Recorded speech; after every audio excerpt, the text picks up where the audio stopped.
இன்றைய உணவு இன்றைய உணவு இன்றைய உணவு.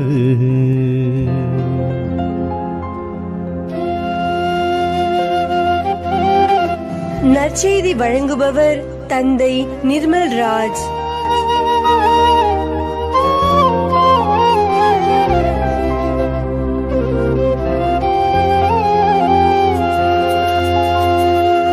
இயேசுவில் அன்பிற்குரிய சகோதர சகோதரிகளே, உங்கள் அனைவருக்கும் இயேசுவின் பெயரால் வாழ்த்துக்களையும் ஜெபங்களையும் அன்போடு உரித்தாக்கிக் கொள்ளுகின்றேன். நாம் பாடுகளின் வாரத்தில் பயணித்துக் கொண்டிருக்கிறோம்.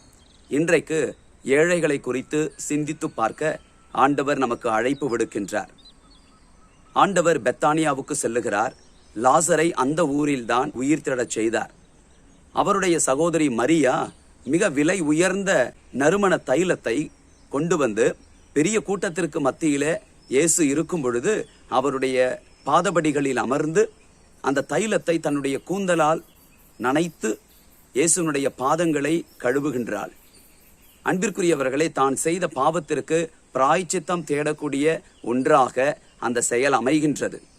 அது மட்டுமல்ல, ஆண்டவரை குறிப்பிடுகிறார், தன்னுடைய அடக்க நாளை முன்னிட்டு மரியா முன்குறித்து இதை செய்கிறார் என்று. அன்பானவர்களே, இதை பார்த்த யூதாசு இஸ்காரியோத்து இந்த விலை உயர்ந்த இந்த நறுமண தைலத்தை விற்று ஏழைகளுக்கு அந்த பணத்தை கொடுத்திருக்கலாமே என்று ஏழைகளின் மீது ஏதோ ஒரு அக்கறை இருப்பதை போல அவன் பேசுகிறான். மறைநூல் சொல்லுகிறது, ஏழைகளின் மீது அவன் கொண்டிருந்த அக்கறையினால் அல்ல, மாறாக அவன் ஒரு திருடனாக இருந்ததினால் அவன் அப்படி பேசினான். அன்பானவர்களே, நம்முடைய அன்றாட வாழ்க்கையிலே கூட இப்படிப்பட்ட மனிதர்களை நாம் பார்க்கின்றோம். ஏழைகளின் மீது, கைவிடப்பட்டவர்களின் மீது, ஒதுக்கப்பட்டவர்களின் மீது, அனாதைகள் மீது, விதவைகள் மீது, ஏழை குழந்தைகளின் மீது எல்லாம் இரக்கம் இருப்பதைப் போல நிறைய காரியங்களை செய்வதைப் போல காட்டிக்கொள்ளுவார்கள். ஆனால் பணத்தை சுருட்டுவார்கள். ஏழைகளின் பெயரை வைத்து ஏழைகளை வயிற்றில் அடிப்பார்கள். ஆனால் வெளியே பெரிய பந்தாவை காட்டிக் கொண்டிருப்பார்கள். அன்பிற்குரியவர்களே, ஆண்டவர் இன்றைக்கு மறைநூலில் நமக்கு சொல்லிக் கொடுக்கிறார், ஏழைகள் எப்பொழுதும் உங்களோடு இருக்கிறார்கள். ஏழைகள் எப்பொழுதும் உங்களோடு இருக்கிறார்கள். அன்பானவர்களே, அந்த ஏழைகளுக்கு நாம் உதவி செய்வதென்பது கடவுளுக்கே உதவி செய்வதாக பொருள். நீதிமொழிகள் புத்தகம் 19:17 நாம் வாசிக்கின்றோம், ஏழைக்கு இறங்கி உதவி செய்கின்றவர் ஆண்டவருக்கே கடன் கொடுக்கிறார், அவர் கொடுத்ததை ஆண்டவரை திருப்பி கொடுத்து விடுகிறார் என்று வாசிக்கிறோம். நீதிமொழிகள் புத்தகம் 15:16 சொல்லுகிறது, பெரும் செல்வமும் அதனோடு கவலையும் இருப்பதை விட சிறிய தொகையும் அதனோடு ஆண்டவரிடம் கொள்ளும் அச்சமே மேலானது. அன்பானவர்களை, நம்மிலே பலர் ஏழைகளை மையப்படுத்தி, அனாதைகளை மையப்படுத்தி வாழ வேண்டும் என்று சொல்லி வாழ்வை ஆரம்பித்து அர்ப்பண உணர்வோடு வாழ்ந்த அந்த வாழ்க்கையை இன்றும் தொடர்ந்து கொண்டு இருக்கிறோமா என்று யோசித்து பார்க்க வேண்டும். சிறிய வயதிலே நீ என்ன ஆகணும் அப்படின்னு கேட்டா நாம ஒன்னு சொல்லியிருப்போம், நான் பெரிய மெத்த படித்து டாக்டர் ஆகி ஏழைகளுக்கு இலவசமாய் மருத்துவம் பார்ப்பேன் என்று, நான் பெரிய ஒரு ஆசிரியராக ஆகி கல்வியை நான் அனைவருக்கும் கொடுப்பேன் என்று.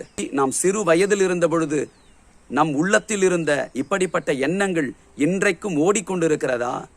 அந்த உற்சாகத்தோடு இன்றைக்கும் நேர்மையாக, நீதியாக நம்முடைய இலக்கு மக்களை நாம் மையப்படுத்தி வாழுகிறோமா என்பதை யோசித்து பார்க்க வேண்டும். தீமோத்தேயுனுடைய முதல் திருமுகம் 6ஆம் அதிகாரம் 7வது இறைவார்த்தை சொல்லுகிறது, உலகத்திற்கு நாம் வந்தபோது எதையும் கொண்டு வரவில்லை, மீண்டுமாய் இந்த உலகத்தை விட்டு செல்லுகிற பொழுது எதையும் நாம் கொண்டு செல்ல முடியாது. ஏழைகளின் முகத்தில் இறைவனை கண்டால், ஏழைகளுக்கு நாம் நிறைய உதவி செய்தால் கடவுளுக்கே செய்கிறோம். எங்கள் அன்பின் ஆண்டவரே, நன்மைகளை செய்வதற்கான உள்ளம் எங்களிடத்தில் இல்லாமல் இல்லை. இருந்தாலும் சுயநலத்தினால், தற்பெருமையினால், லாப நோக்கினால், உலக பிரகாரமான இன்பங்களிலே திளைத்திருக்க வேண்டும் என்கின்ற ஆசையினால் எங்கள் நல்ல எண்ணங்கள் எல்லாம் பல நேரங்களில் ஏழைகளிடமிருந்து, அனாதைகளிடமிருந்து எங்களை விலக்கி வைக்கிறது. ஏழைகள் எப்பொழுதும் உங்களோடு இருக்கிறார்கள் என்று சொல்லுகிறீரே, அந்த ஏழைகள் உம்மை பிரதிபலிக்கிறார்கள் என்பதை உணர்ந்து அவர்களுக்குரிய உதவிகளை நாங்கள் செய்திடச் செய்திருளும். இயேசுவின் நாமத்தில் ஜெபிக்கின்றோம் தந்தையே, ஆமேன்.